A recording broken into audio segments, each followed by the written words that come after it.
कुरान में धुलकरनाइन के बारे में बताया गया है, जो एक पावरफुल जस्ट रूलर थे और उन्होंने दुनिया के कोनों तक ट्रैवल किया था। एक जर्नी में वह दो पहाड़ों अस-सद्दैन के बीच एक नैरो पास पर पहुंचे, जहां लोगों ने याजूज और माजूज की डिस्ट्रक्टिव ट्राइब्स से प्रोटेक्शन मांगी। पेमेंट लेने के बजाय धुलकरनाइन ने सिर्फ उनकी हेल्प मांगी, जिससे उनकी ट्रू लीडरशिप और ह्यूमिलिटी दिखती है। टुगेदर उन्होंने एक बैरियर बनाया। आयरन की शीट्स पहाड़ों के बीच स्टैक की गईं, रेड हॉट होने तक हीट की गईं, फिर मोल्टन कॉपर से कोट की गईं। इससे एक ऐसी स्ट्रॉन्ग वॉल बनी जिसे याजूज और माजूज न तो स्केल कर पाए और न ही ब्रेक कर पाए। धुलकरनाइन ने डिक्लेयर किया, यह मेरे लॉर्ड की तरफ से एक मर्सी है। जब उनका प्रॉमिस आएगा तो वह इसे लेवल कर देंगे। कुरान साफ बताता है, वॉल रियल है लेकिन परमानेंट नहीं। इसका डिस्ट्रक्शन याजूज और माजूज के रिलीज का सिग्नल होगा। डे ऑफ जजमेंट से पहले के फाइनल साइंस में से एक क्लूज स्पेसिफिक हैं। एक माउंटेनस रीजन, एक नैरो पास और आयरन और कॉपर की एक वॉल। यह स्टोरी सिर्फ एक वॉल के बारे में नहीं है, बल्कि डिवाइन मर्सी, लीडरशिप और फ्यूचर के लिए एक वार्निंग के बारे में है। वॉल की लोकेशन एक मिस्ट्री बनी हुई है, लेकिन इसका पर्पस क्लियर है, केओस को अपॉइंटेड टाइम तक रोके रखना। यह टेल फेथ, रेजिलियंस और डिवाइन विल के सामने ह्यूमन पावर की लिमिट्स के सिंबल के रूप में एंड्यूरिंग है।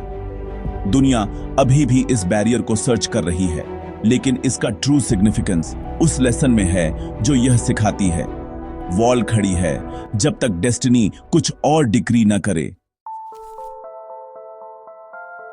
स्कॉलर्स ने कुरानिक क्लूज और हिस्टोरिकल रिकॉर्ड्स के आधार पर वॉल की लोकेशन पर लंबे समय से डिबेट किया है। ब्लैक और कैस्पियन सीज के बीच कॉकेसस माउंटेन्स एक लीडिंग कैंडिडेट हैं। ये डेरबेंट, रशिया के पास कैस्पियन गेट्स जैसी एंशिएंट फोर्टिफिकेशंस का घर है। कुछ का मानना है कि वॉल सेंट्रल एशिया के अल्टाई या तियनशान रेंजेस में है, जहां लेजेंड्स में आयरन गेट्स और नॉर्दर्न ट्राइब्स के खिलाफ एंशिएंट बैरियर्स की बातें हैं। Others suggest the far north, Arctic Russia या साइबेरिया, जहां वास्ट अनएक्सप्लोर्ड लैंड्स ऐसी स्ट्रक्चर को हाइड कर सकते हैं। हर थियरी कुरानिक हिंट्स से मैच करती है। रिमोट माउंटेन्स, नैरो पासेस और आइसोलेटेड पीपल्स। कॉकेसस थ्योरी को रूइंस और हिस्टोरिकल अकाउंट्स सपोर्ट करते हैं। सेंट्रल एशिया नोमैडिक इन्वेजन्स की ज्योग्राफी और हिस्ट्री से मैच करता है। आर्कटिक थ्योरी बताती है कि वॉल हिडन क्यों है, दुनिया के सबसे इनएक्सेसिबल रीजन्स में खोई हुई। सभी तीनों लोकेशंस में ग्रेट वॉल्स और फियर्स ट्राइब्स की लेजेंड्स हैं। ट्रूथ सिर्फ अल्लाह को पता है, लेकिन ये थियरीज हमारी सर्च को गाइड करती हैं। मिस्ट्री बनी हुई है जो फेथ और क्यूरियोसिटी दोनों को फ्यूल करती है। मॉडर्न टेक्नोलॉजी ने धुलकरनाइन की वॉल की सर्च को फिर से जगा दिया है। सैटेलाइट इमेजरी, थर्मल स्कैन्स और मैग्नेटिक सर्वेज ने कॉकेसस और अदर रिमोट रीजन्स को टारगेट किया है। कुछ वैलीज में रिसर्चर्स ने अनयूजुअल मैग्नेटिक सिग्नेचर्स डिटेक्ट किए हैं, पॉसिबली वास्ट आयरन डिपॉजिट्स जो डीप अंडरग्राउंड दबे हुए हैं। थर्मल इमेजिंग ने फेंट हीट सोर्सेज रिवील किए हैं, जहां कोई वॉल्केनिक एक्टिविटी नहीं है, जिससे हिडन पॉपुलेशंस के बारे में स्पेक्यूलेशन शुरू हो गई है। कुछ का दावा है कि उन्हें वास्ट टनल सिस्टम्स और कैवर्न्स के एविडेंस मिले हैं, जिससे पता चलता है कि याजूज और माजूज सरफेस के नीचे कन्फाइंड हो सकते हैं। मेन स्ट्रीम साइंस स्केप्टिकल बनी हुई है, एनोमलीज को नेचुरल कॉजेज से जोड़ती है। फिर भी एंशिएंट टेक्स्ट्स और मॉडर्न डेटा का कन्वर्जेंस इंट्रीगिंग है। कुरान एक रियल बैरियर डिस्क्राइब करता है और टेक्नोलॉजी सही जगहों पर अनएक्सप्लेन्ड स्ट्रक्चर्स के हिंट्स देती है। वॉल का कंसीलमेंट डिवाइन प्लान का हिस्सा हो सकता है। इसकी डिस्कवरी अपॉइंटेड टाइम के लिए रिजर्व्ड है। तब तक सर्च जारी है, फेथ, हिस्ट्री और साइंस को मिलाकर। हजारों सालों के बाद भी वॉल क्यों नहीं गिरी? इस्लामिक ट्रेडिशन कहती है कि याजूज और माजूज रोजाना इसे तोड़ने की कोशिश करते हैं, लेकिन अल्लाह हर रात वॉल को रिस्टोर कर देते हैं जब तक डेस्टिन्ड डे नहीं आता। Only when they invoke Allah's will saying इंशाअल्लाह, तभी बैरियर फाइनली गिव वे करेगा। यह साइकिल दिखाता है कि वॉल का एंड्योरेंस मिराक्युलस और डिवाइन टाइमिंग से जुड़ा है। साइंटिफिकली वॉल का construction iron fused with copper एक रेजिलिएंट कोरोशन रेजिस्टेंट एलॉय बना सकता है।